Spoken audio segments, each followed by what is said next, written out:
Good morning বন্ধুরা, তোমরা সবাই কেমন আছো? আশা করি ভালো আছো। রিয়া লাইফস্টাইল চ্যানেলে তোমাদের সবাইকে আবার অনেক অনেক স্বাগত। তো এই যে দেখো, চলে এলাম নতুন আর একটা ব্লগ নিয়ে। তো আজকের ব্লগটা হচ্ছে আজ আমাদের কীর্তন শুরু হয়ে গেছে। তো সকাল থেকে দেখো, সকালবেলা স্নান টান করে বাড়িতে একটু শিব ঠাকুরকে পুজো টুজো করে চলে এলাম সোজা মন্দিরে, হরি মন্দিরে।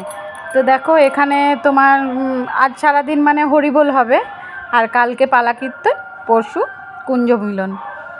তো দেখো সকাল সকাল সব কাজ মানে স্নান টান করে পুজো টুজো করে বাড়িতে ঠাকুরের মাথায়, শিবের মাথায় জল ঢেলে চলে এসেছি। আর এখানে দেখো উপোস করেছিলাম সেহেতু এখানে পুষ্পাঞ্জলি দিয়ে নিলাম। আর পুষ্পাঞ্জলি আমাদের দেওয়া হয়ে গেছে। তো এবারে যাব বাড়িতে। তো দেখো বাড়িতে তো চলে এসেছি। আর এসে দেখো আমার বর এখানে আজকে বড় গাড়িটা আমাদের কারটা আর কি ধুয়ে নিচ্ছে। তো আজ আমি যাব মামাবাড়ি, আমার মামাবাড়ি। তো মামাবাড়ি যাব কেন, তো তোমরা সেটা পরে দেখতে পাবে, যে হঠাৎ করে কীর্তনে আমরা কেন মামাবাড়ি চলে যাচ্ছি, তাই না? এটা একটা কিন্তু ভাবনার বিষয়। সাধারণত গ্রামে কোনো অনুষ্ঠান হলে, কোনো কিছু হলে তো কেউ তো গ্রাম ছেড়ে মানে বাবার বাড়ি, মামার বাড়ি, মাসির বাড়ি তো যায় না। তো আমরা কেন যাচ্ছি? তো যাই হোক, সেটা তো তোমাদেরকে পরেই জানাবো। আর এই যে দেখো এখানে আমার দেওরের আর কি কাজ অনেকটাই এগিয়ে গেছে। আর এখানে আজকে মাটি ভরাট হচ্ছে। তো দেখো মা, আমার দেওর সবাই এখানেই দাঁড়িয়ে আছে। আমার বরের গাড়ি ধোয়া হয়ে গেছে। তো দেখো আমার বর কোথাও যাবে তার আগে কিন্তু ওর নয় জামা নয় প্যান্ট, কোনো একটা জিনিস ওর আয়রন করা কিন্তু থাকে না। তো তাই দেখো এখানে প্যান্টটা পরতে যাওয়ার আগে দেখছে আয়রন করা নেই। তাই এখন আমাকে দেখো রেডি হয়ে সাজুগুজু করে আমাকে এখন আয়রন করতে বসতে হয়েছে। তো আমি তো আয়রন করতে বসেছি। আর আমার ভিডিওটা কে করে দিচ্ছে বলো তো তোমরা? হ্যাঁ, আমার ভিডিওটা আমার মাম্মাম করে দিচ্ছে। ওই তো একমাত্র আছে যে আমার ভিডিওটা মানে আমার সবসময় ভিডিও করে দেয়, যখন মানে বলি আর কি যে মাম্মাম একটু করে দেবে, তো ও করে দেয়। তো যাই হোক, এদিকে দেখো ওরাও রেডি হয়ে গেছে। আয়রন করে দিলাম প্যান্ট, সুন্দর রাজামশাই আমাদের আয়রন করা প্যান্ট তো পরে নিল। হ্যাঁ, আর এদিকে দেখো আমি ব্যাগটা ভুলে গেছি বলে আমার মাম্মাম আমাকে এনে দিয়ে দিল। তো দেখো কত খেয়াল রাখে, দেখেছো তো আমার মাম্মাম। তো যাই হোক, চলো বেশি লেট করব না। তো আমরা এখন বেরিয়ে গেছি। তো আমি হাঁটতে হাঁটতে আসছি। হাঁটতে হাঁটতে বলতে আমার শাশুড়ি মা একটু টাইম কলে জল নিতে এসছে। তো একটু দেখা করে নেব টাইম কলে। আর ওই যে দূরে আমার বর গাড়িটা নিয়ে আসছে। এখন যেহেতু জিতেন্দ্রে মানে আমার দেওরের ওর দিকে বাড়িতে কাজ হচ্ছে, তো বালি ইট সব কিছু পড়ে থাকার কারণে গাড়িটা ঘর অবধি, আমাদের বাড়ির সামনেটা অবধি নিয়ে যেতে পারেনি। তো তার কারণে দেখো এই যে শাশুড়ি মায়ের সাথে দেখা হয়ে গেছে। তো চলো নম করে এবার আমরা বেরিয়ে পড়লাম মামাবাড়ি যাওয়ার উদ্দেশ্যে। তো মামাবাড়ি যাচ্ছি, ভীষণ আনন্দ হচ্ছে, অনেক দিন পর যাচ্ছি।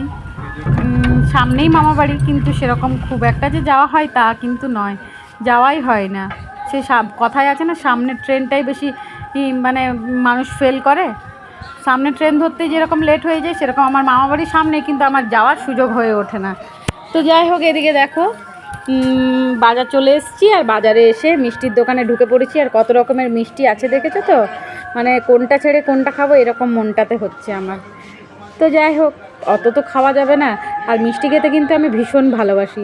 তো যাই হোক, চলো মামাবাড়ির জন্য মিষ্টি নিয়ে নিয়েছি, এবার আমরা বেরিয়ে পড়েছি।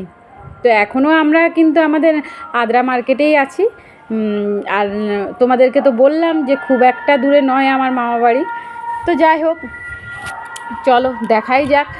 আর কেন যাচ্ছি সেটাও তোমাদেরকে বলবো। আর চলো আমাদের মামাবাড়ির রাস্তাটাও তোমাদেরকে একবার দেখাবো। তো চলো তোমরা দেখতে থাকো ভিডিওটা পুরো।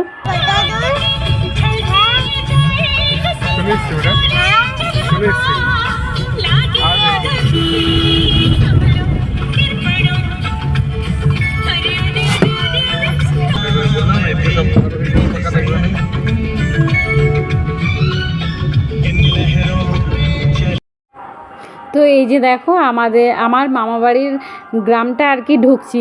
তো মানে ভীষণ ভালো লাগছে অনেক দিন পর। আর মামাবাড়ির গ্রামটা ঢুকতে ঢুকতেই কিন্তু ছোটোবেলাকার অনেক স্মৃতি আমার মনে পড়ে যাচ্ছে। কতই না মজা করেছি, খুব আনন্দ করেছি এখানে আমরা। তো এই যে মামাও আমার বাইরে দাঁড়িয়েছিল। তো যাই হোক, চলো এই হচ্ছে আমার মামাবাড়ি। তো চলো তোমাদের সাথে পরে কথা হবে, আগে একটু মামাবাড়িতে তো এসছি, সবার সাথে একটু দেখা করে নিই। আর এইদিকে দেখো আমি তোমাদেরকে একটু দেখাই, আমার মামাবাড়িটা মানে খুব একটা যে বড় তা নয়, নিচে 2টো রুম আছে আর ওপরে একটা আছে, তো একটা অনেক বড় রুমটা, আর নিচে 2টো রুম আছে, তার মধ্যে এই রুমটাই ইউজ করা হয়, পাশে যে রুমটা আছে সেই রুমটা সেরকম ইউজ করা হয় না, ওখানে জিনিসপত্র খুঁটিনাটি থাকে। আর তোমার এই যে এটা দিয়ে তোমার ছাদ যাওয়া যায়। আর এই হচ্ছে রান্নাঘরটা জানো তো, আগে কিন্তু আমাদের মামাবাড়ির রান্নাঘরটা মাটির ঘর ছিল, রান্নাঘরটা শুধু। তো এই যে ছাদে চলে এসেছি, আর এই হচ্ছে আমার মামাবাড়ির ছাদ। তো দেখো এখান থেকে পুরো মামাবাড়িটাই মানে পুরো মামাবাড়ির গ্রামটা আর কি দেখা যাচ্ছে ছাদ থেকে উঠে। আর এখানে দেখো দিদা আমার যা শাড়ি টাড়ি সব গুছিয়ে নিয়েছে। আমি দিদাকে বলেওছি যে ও বলেই ফেললাম তোমাদেরকে যে দিদা শাড়ি টাড়ি গুছিয়ে নিয়েছে। তো হ্যাঁ, তো মামাবাড়ি আসার উদ্দেশ্য হচ্ছে দিদাকে নিতে এসেছি।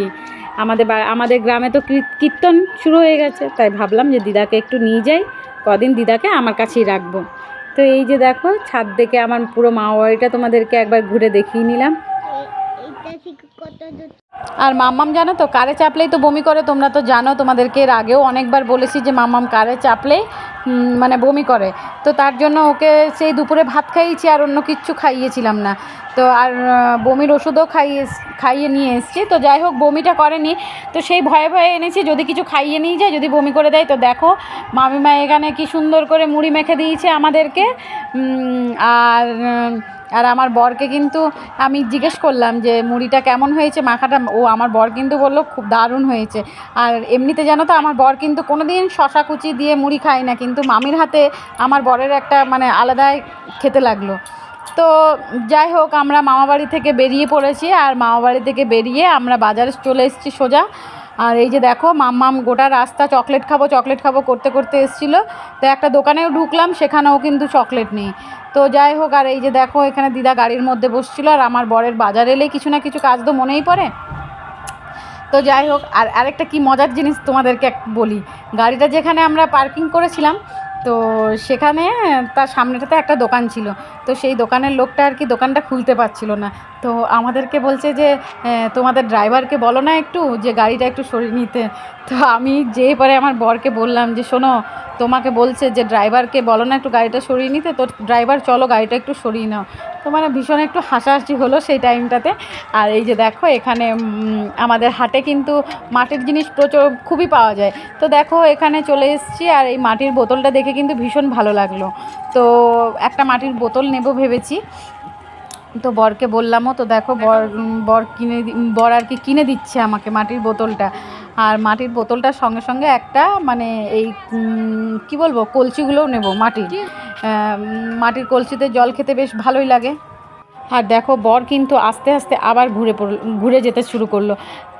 তোমার বর কিন্তু আমাদের ওই কুজো যে কলসিটা সেটার ঢাকনাটাই নিতে ভুলে গিয়েছিল। তো যাই হোক, আর এখানে আমার বর বলল যে যাও দিদাকে একটু রাম মন্দিরটা দেখিয়ে নিয়ে এসো। তো সেই দেখো দিদাকে নিয়ে চলে যাচ্ছে এখন রাম মন্দিরের দিকে। আমরা তো প্রায়ই রাম মন্দির আসি, তো দিদাকে বললাম চলো তোমাকেও একটু দেখিয়ে নিয়ে আসি। প্রথমে আমি যেতে চাইছিলাম না, কিন্তু আমার বর বারবার করে বললো যাও দিদাকে একটু দেখিয়ে নাও রাম মন্দিরটা। তো সেই দেখো রাম মন্দিরটা একটু চারিদিকটা ঘুরে ঘুরে দিদাকে দেখিয়ে নিলাম। আর দিদা কখনো এইসব কিছু দেখেও নি, তো আগেকার দিনের মানুষ বুঝতেই পারছো সেরকম কোথাও যায়নি, বেরোয়নি, তো সে কারণে কিছু দেখতেও পায়নি। তো তাই ভাবলাম যে একটু রাম মন্দিরটা একটু ঘুরিয়ে দিই। দিদারও ভালো লাগলো, আর দিদার থেকেও বেশি আমার মনটা বেশ ভালো লাগছে যে দিদাকে আমি নিয়ে আসতে পেরেছি। তো যাই হোক চলো, এবারে আমরা যাচ্ছি ফুচকার দোকানে। তো গাড়িতে চাপতে চাপতে হঠাৎ আমার মাম্মামের ফুচকা খেতে মন গেছে। তো এতদিন তো শরীর ভালো ছিল না, পেট খারাপ হয়েছিল, তো এখন বলছে যে ফুচকা খাবো। তো বলি চল তাহলে ফুচকা খেয়েই নে তুই। তো সেই দেখো ফুচকার দোকানে এসে দাঁড়িয়ে আছি, কারণ আর কাকিমাটা না ভীষণ আস্তে আস্তে কাজটা করছে, মানে ফুচকা দিচ্ছে, দেখে তো বুঝতেই পারছো কত আস্তে আস্তে দিচ্ছে। তো সেই কারণে দেখো আমরা দাঁড়িয়ে অপেক্ষা করছি। আর বলো ফুচকার দোকানে এসে অপেক্ষা করা মানে বুঝতেই পারছো, তো এমনিই জিভে জল চলে আসছে, তার মধ্যে এখনও কাকিমা কিন্তু আমাদেরকে ফুচকা দিচ্ছে না। আর পাশ থেকে ছেলেটা বলছে এই সরে আয় ওদিক থেকে, এরা ভিডিও করছে। তো যাই হোক, আর এই যে দেখো কত কিছু বানিয়ে রেখেছে এখানে। ফুচকার দোকানে এইসব দেখতে বেশ ভীষণ ভালো লাগে, কেন বলো তো, মানে এমনিতেই ধরো তেঁতুলের টকটা আর ফুচকার আলু মাখাটা খেতে কিন্তু ভীষণ ভালো লাগে।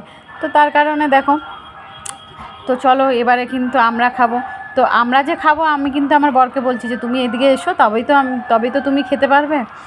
তো যাই হোক, আর আমার মাম্মাম অনেক দিন খায়নি ফুচকা, তো তার জন্য ওর মুখটাও কীরকম মানে টেস্টলেস হয়ে গেছে। তো তার জন্য ভাবলো যে আজকে ভাবলাম আমরা আর কি, যে চলো তোকেও একটু ফুচকা খাইয়ে দেবো। তো ফুচকাটা ভীষণ ঝাল ছিল, তো ঝাল থাকার কারণে দেখো কাকিমাটা কী করলো, ও অন্যদিকে একটু মানে বিনা লঙ্কার দিয়ে একটু মেখে দিল। তো যাই হোক, চলো মাম্মামও খেয়ে নিক আর আমরাও খেয়ে নেবো। তো চলো ফুচকা খেতে খেতে আর বেশি কথা বলবো না, ফুচকাটা খেয়েই নিই, তারপরে তোমাদের সাথে দেখা হচ্ছে।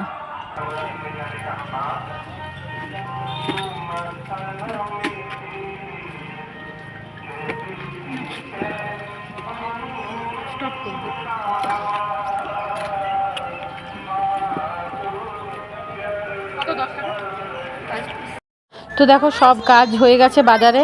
তো সব কাজ হওয়ার পরে এবারে আমরা যাচ্ছি বাড়ির দিকে, রওনা দিয়ে দিয়েছি।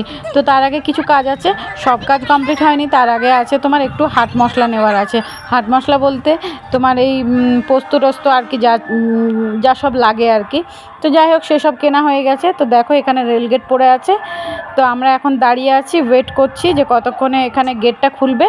আর মাম্মাম ট্রেন দেখার জন্য চলে এসছে গাড়ি থেকে বেরিয়ে, তোমার ট্রেন দেখতে। তো যাই হোক, চলো ভিডিওটা এখানে শেষ করলাম, দেখা হচ্ছে একটা নেক্সট ভিডিওতে। সবাইকে টাটা, গুড নাইট।